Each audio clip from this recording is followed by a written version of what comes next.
శ్రీమాత్రే నమః శ్రీ గురుభ్యో నమః. తదుపరి వృషభ రాశి. మార్చి ఆఖరి వారం నుండి ప్రారంభమై ఏప్రిల్ మొదటి వారం ఆఖరి వరకు కూడా చూసుకుంటే గ్రహ సంచారంలో ముఖ్యంగా రాహుగ్రహ సంచారము ఈ వృషభ రాశి వారికి 12వ స్థానం నుండి 11వ స్థానానికి వెళ్ళడం, అలాగే శుక్రగ్రహ సంచారం దశమ స్థానం నుండి ఏకాదశ స్థానానికి చేరడం వలన కాస్త శుభ ఫలితాలు గోచరిస్తూ ఉన్నాయి. అంటే విద్యార్థి దశలో ఉన్నవారు ఎవరి నుంచైనా సరే మోసపోయి ఇబ్బంది పడే అవకాశం నుండి బయటపడడం, అలాగే ఇంట్లో గృహిణులు కూడా ఎవరైనా వీరిని పలానా వస్తువు తీసుకోమని పలానా స్కీమ్లో చేరమని అంటే గతంలో వీరు చేరకుండా ఉండి తర్వాతి కాలంలో ఇప్పుడు ప్రస్తుత కాలంలో చూసుకున్నట్టయితే అంటే ఈ మార్చి ఆఖరి వారం వచ్చేసరికి గతంలో ఆ యొక్క స్కీమ్లో చేరిన వారంతా కూడా ఇబ్బంది పడుతూ ఉంటామ్మా, ఎంత మంచి పని చేశాను ఆ రోజు, నేను ఆ స్కీమ్లో చేరుంటే ఇబ్బంది పడేవాడినేమో అనేటువంటి విధంగా మీరు ఆనందించేటువంటి సమయం. అలాగే ఉద్యోగస్తుల విషయానికి వస్తే ఉద్యోగాన్ని మారాలని కానీ ఉద్యోగంలో మార్పుల కోసం కానీ విపరీతంగా ప్రయత్నిస్తూ ఉంటారు. ఎట్టి పరిస్థితుల్లో గతంలో వారు ఉద్యోగం మారకుండా స్థిరంగా ఉండడం వలన ఈ రోజున వారికి మంచి పేరు ప్రతిష్ట డబ్బు రావడం జరుగుతుంది కాబట్టి చాలా ఆనందంగా ఉంటారు. ఇక వ్యాపారస్తుల విషయానికి వస్తే వ్యాపారస్తులు తరచూ చాలా రకాలైనటువంటి డిస్ట్రిబ్యూటర్స్తోని మాట్లాడడము, ఎంప్లాయీస్తోని మాట్లాడడము ఇలాంటివి చేస్తూ ఉంటారు. వారిలో కొంతమందిని గతంలో తీసేసి అయ్యో అనవసరంగా తీసేసామేమో, పలానా డెసిషన్ తప్పేమో అనుకున్నవి కరెక్టే, మనం తీసుకున్న నిర్ణయం కరెక్టే, ఎటువంటి ఇబ్బంది పడాల్సిన అవసరం లేదని ఆనందించేటువంటి కాలం. అలాగే ఎవరైతే పిల్లల దగ్గర లేకుండా వృద్ధాప్యంలో ఉన్నారో, అలాగే రైతులు, చేతి వృత్తులు, కుల వృత్తులు చేసేటువంటి వారికి కూడా మంచి ఆనందకరమైనటువంటి వాతావరణం అని చెప్పొచ్చు. వీరందరికీ సంబంధించి ఇవన్నీ చెప్పేటువంటివి గోచార రీత్యా చెప్పే విషయంలో అంటే మన యొక్క రాశి మేషరాశి అయితే 12వ ఇల్లు, 11వ ఇల్లు ఏం జరుగుతుంది, 10వ ఇంట ఏం జరుగుతుంది, ఏ గ్రహ సంచారం ఉంది, దాని వలన ఎలాంటివి అనేటువంటివి చెప్పేటువంటి విషయం. ఇక ఇలా కాదండి, నా జాతకం పూర్తిగా తెలుసుకోవాలి అనుకుంటే కింద ఉన్న నెంబర్కి మీ పేరు, మీ డేట్ ఆఫ్ బర్త్, టైం పంపిస్తే 60 నుండి 70 పేజీలలో జాతకం పూర్తిగా మీకు అందించి విశ్లేషణతో మీకు జాతకం చెప్పడం జరుగుతుంది. ఇక అన్ని వర్గాల వారు ఎలాంటి రెమెడీస్ తీసుకోవాలి, ఎలాంటి మంత్రపఠనం చేయాలి అనే విషయాన్ని ఇప్పుడు మనం తెలుసుకుందాం. రాహుగ్రహ మరియు శుక్రగ్రహ సంచారం వలన ఎలాంటి పరిస్థితులు ఉంటాయి, ఎలాంటి జాగ్రత్తలు తీసుకోవాలి, ఎలాంటి మంత్రపఠనం చేయాలి, అది కూడా ఏ ఏ వర్గాల వారు ఎలాంటి మంత్రం చదివితే ఎలాంటి రెమెడీస్ పాటిస్తే మంచిది అనేటువంటి విషయాన్ని ఇప్పుడు మనం తెలుసుకుందాం. ప్రప్రథమంగా విద్యార్థి దశలో ఉన్నటువంటి వారికి సంబంధించిన విషయానికి వస్తే ప్రత్యేకమైనటువంటి శ్రద్ధ, ప్రత్యేకమైనటువంటి భక్తి అవసరం. అయితే ప్రతిసారి విద్యార్థుల గురించి ఏముందండి, సరస్వతీదేవి గురించి చెప్తారు, మేధా దక్షిణామూర్తి గురించి చెబుతారు అనంటే ఈ కాలంలో పిల్లలకు సంబంధించి ముఖ్యంగా నిద్రలో ఉలిక్కి పడడం కానీ, ఏమైనా నిద్ర లేమితనం కానీ, అపారమైనటువంటి భయంతో కూడినటువంటి సంచారం కానీ జరుగుతుంది. ఎందుకంటే రాహువు పొగ రూపేణ, మత్తు రూపేణ పిల్లల్నే కాకుండా మిగిలిన అన్ని వర్గాల వారిని కూడా ఇబ్బంది పెట్టడం సర్వసహజం. కాబట్టి ఇలాంటివి ఏవి కూడా కలగకుండా ఉండాలి అంటే ఎలాంటి రెమెడీస్ తీసుకోవాలి అంటే విద్యార్థులు హనుమాన్ చాలీసా లేదా ఆంజనేయ స్వామి యొక్క గాయత్రి చదవడం మంచిది.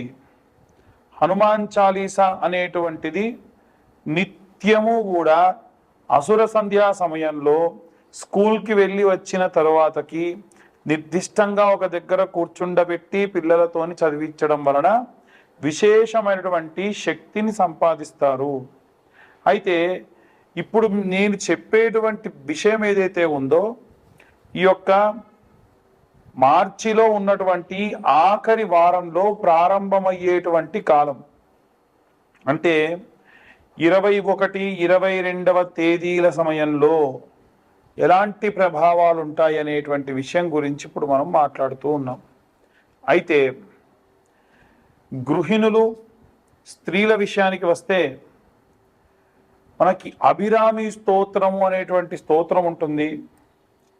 ప్రత్యేకంగా ఈ అభిరామి స్తోత్రమును తులసి దళములతో, చాలామంది తులసి దళాలు అంటే ఆకులు తీసుకొస్తూ ఉన్నారు. దళం అంటే దానితో పాటుగా జతగా ఉండాలి.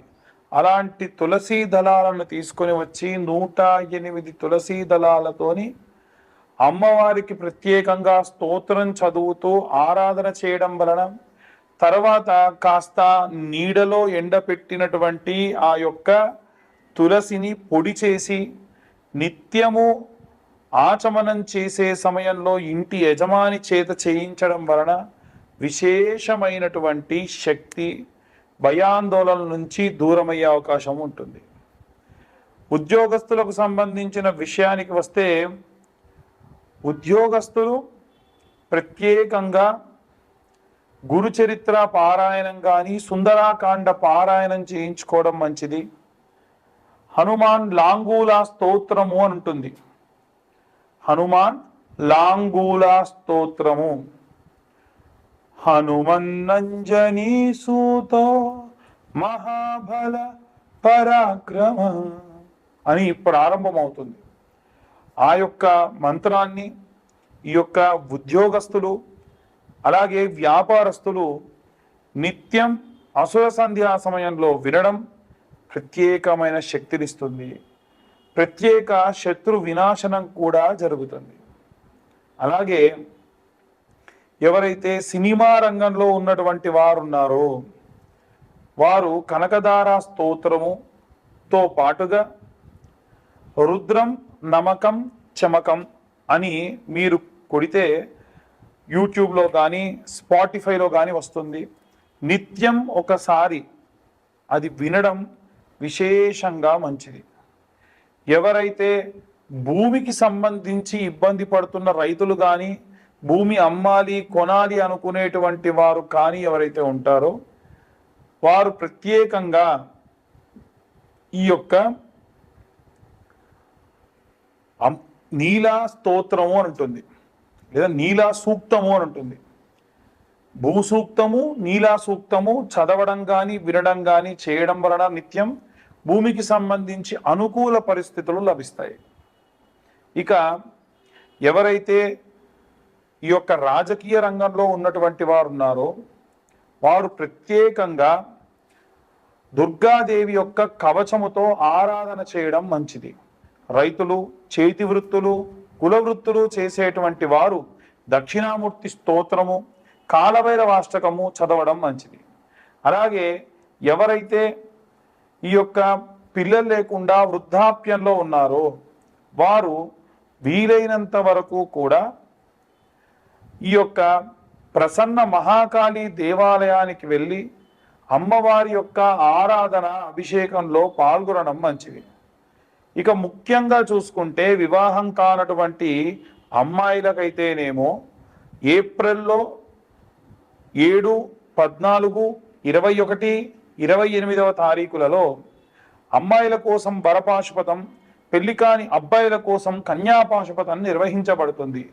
ఈ పాశుపతానికి 20-25 వేల దాకా ఖర్చు అవుతుంది. కానీ ఎటువంటి సామూహికంగా లేకుండా ఎవరికి వారికే చాలా మంది ఇబ్బంది పడుతున్నారని అడుగుతున్నారు. కాబట్టి ఈ యొక్క పాశుపత హోమం అంటే కన్యా పాశుపతం, వరపాశుపతం కేవలం 15,000 రూపాయలకి సామాగ్రంతా మేమే అరేంజ్ చేసి చెప్పడం జరుగుతుంది, చేయించడం జరుగుతుంది. ఇక జాతకం గురించి చాలా మంది అడుగుతూ ఉన్నారు. 2025వ సంవత్సరంలో పూర్తి జాతక విశ్లేషణకి 2025 రూపాయలు మాత్రమే ఛార్జ్ చేయడం జరుగుతుంది. ఎవరికైనా ఇంట్రెస్ట్ ఉంటే కింద ఉన్న నెంబర్ కాల్ చేసి మీ పేరు, మీ గోత్రం, మీ ఇంటి పేరు, మీ పేరు నమోదు చేయించుకోవచ్చు. సర్వే జనా సుఖినో భవంతు. స్వస్తి.